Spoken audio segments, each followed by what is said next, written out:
Prvýkrát v živote som navštívil Portugalsko.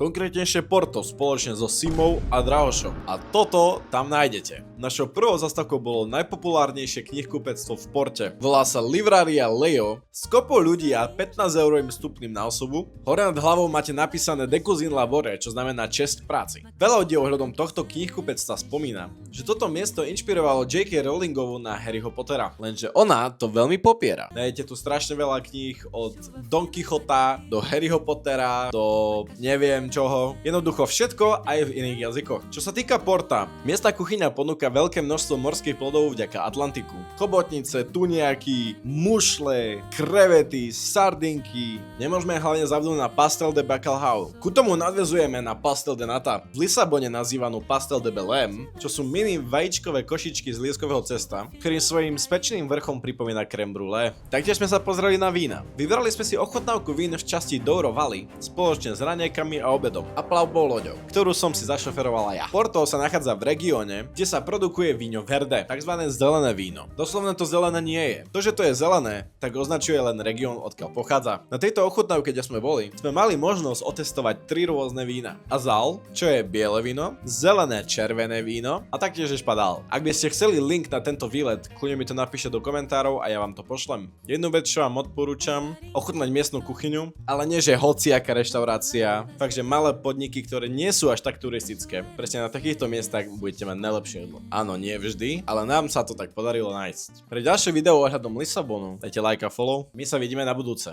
Čaute.